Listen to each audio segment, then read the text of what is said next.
हमारे वीडियो को सबसे पहले देखने के लिए चैनल को सब्सक्राइब करें और बेल आइकन को धीरे से दबाएं।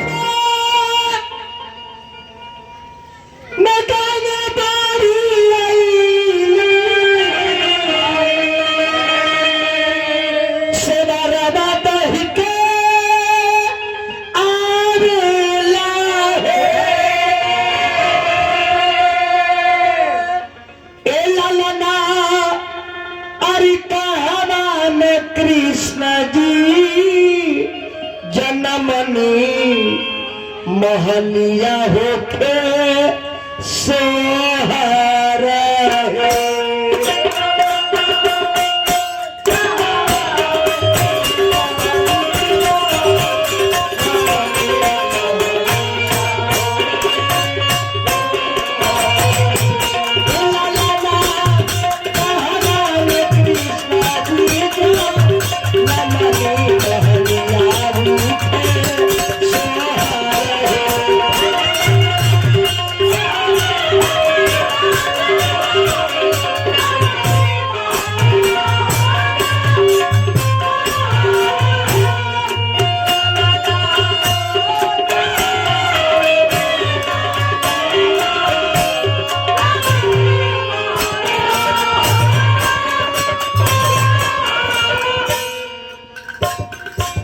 जब धरती पर अत्याचार होला भगवान के कोनो न कोनो रूप में अवतार होला।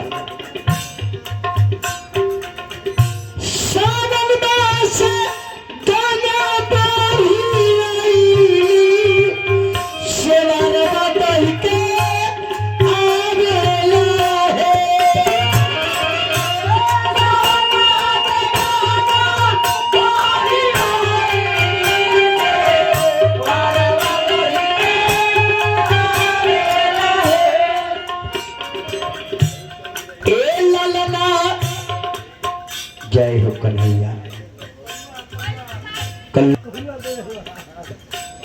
रात भर में असली पुरस्कार इहे मिलल है, चाहे 1 रुपया का चाहे 5 पैसा कैसे मतलब नहीं है, लेकिन असली पुरस्कार इहे बा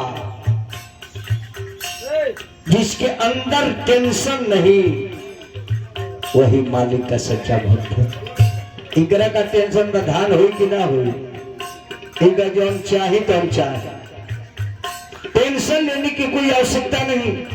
टेंशन देने वाला कहीं बैठा है शर्मा जी, तो टेंशन क्या लेना। अरे इसका ड्राइवर कहीं बैठा है, गाड़ी को जाने दीजिए, गड़खा जाए, भेल्दी जाए, कटसा जाए, परसा जाए, जिधर जाएगा उधर जाएगा, हम क्या जाने, जाने ड्राइवर जो चला रहा है।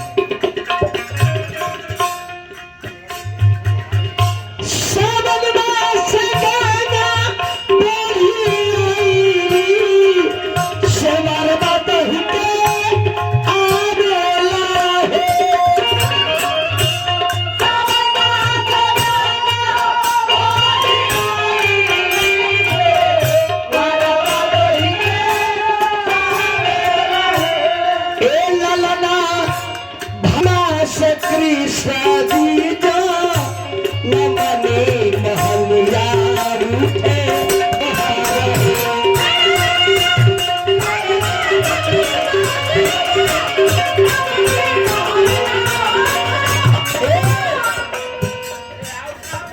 हे महादेव, हमने के जात के गिरी बाबा है महादेव, अरे वैसे कुछ अधिकार बा मांगे के, ऐसे ही है मांगा के शर्मा परिवार में आज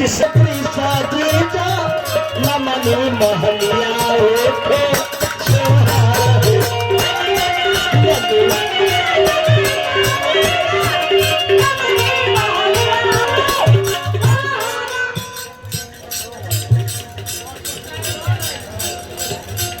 तो चाचा का पतो है जगह अतना कमा के दे गई बनी बड़की पतो है जगह, सब बुढ़ऊ के कमाई भवे देवे में मेहनत भी जाता है।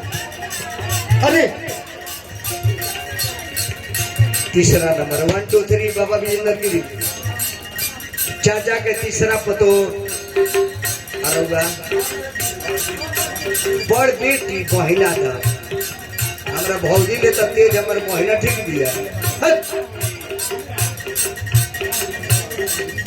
चलिए हमरा बहन के तरफ से भौजाई सबके तरफ से बहुत बहुत पुरस्कार, हमारे भोलेनाथ के तरफ से निखिल बाबू के नाम से पुरस्कार रिसीव करना था। जब कन्हैया जेल में पड़ गए, जेल के दरवाजा खुल गई, पहरू सब सुट गए और कन्हैया जेल में प्रकट बाड़े। वासुदेव जी कहते रहे कि कान्हा कंस जानी तो हत्या कर दी। भगवान कहते कि बाबूजी चिंता मत करी, हमरा के जितना जल्दी एक नंद बाबा के घर पहुंचाई सारा पहरू सुट गल करे, घबरेले काम नहीं खे।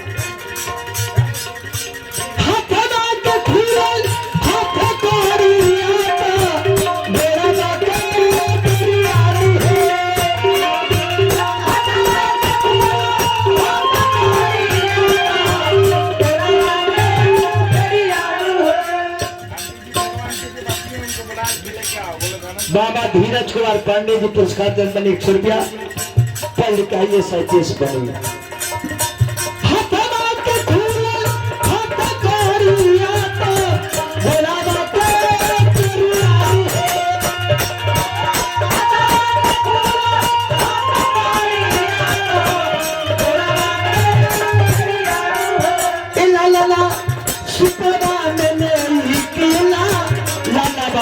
नंदा के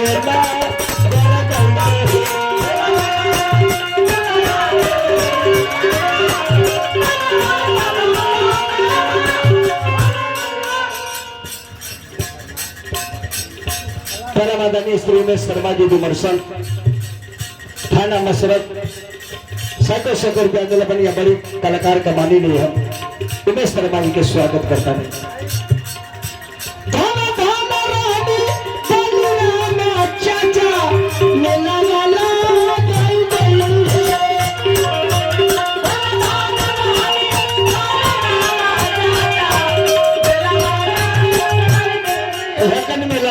छो बेटा छो पुतू धोला धाना रोहनी बोलू राना चाचा मेला वाला दारू करी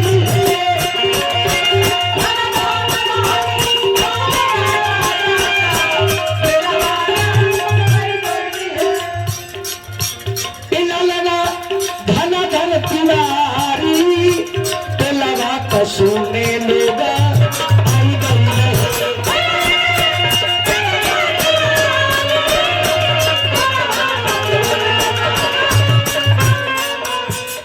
अभी नाम हमारे भौजाई लो निकल बा साड़ी लगा हुआ पैसा ना साड़ी पर पैसा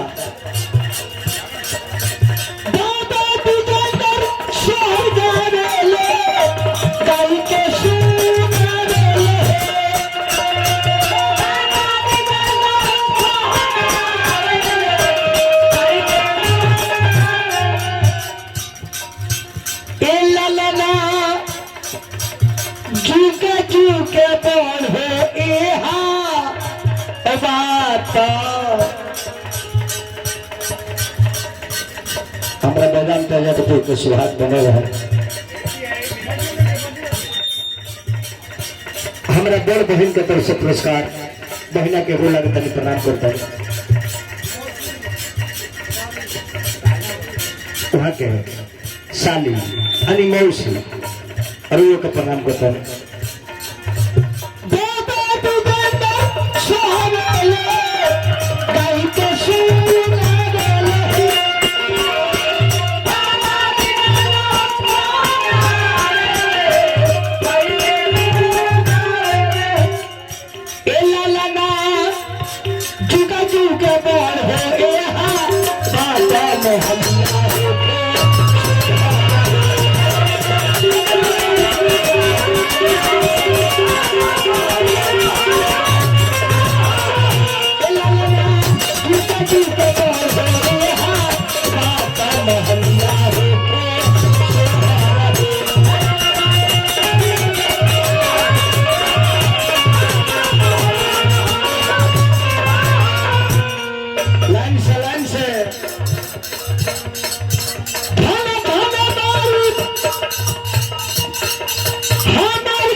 बाड़ी से भौजैया हमर जी बहनिया मछी के रलिया से यहाँ के वहाँ के मछली पहुँचे हार्दिक स्वागत बा। अरे बोले के बानी हाजिर लगाओ के बाद सब डायरी में लिखाई के बाद 5वां नंबर 6ठा नंबर हम पेट पोषण है हमारे नंबर आउट बा हम माई बाप के छोटके है ऐसे काका के छोटकी पतो खूब बन रहे सुहाग बन रहे वहाँ के पतो होता है। हार्दिक स्वागत बा। रांची से झारखंड से होता है। बहुत बहुत पुरस्कार देने बनी। अरे ये लोग सासे में से बने रहे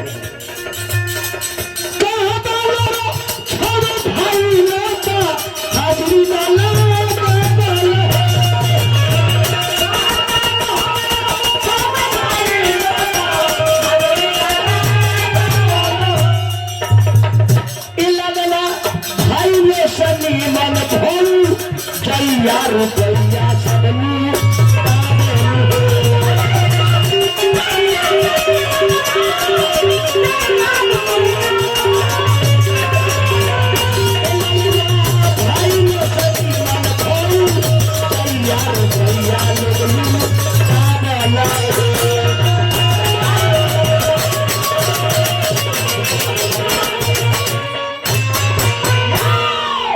मेरे को गीत लगता है ना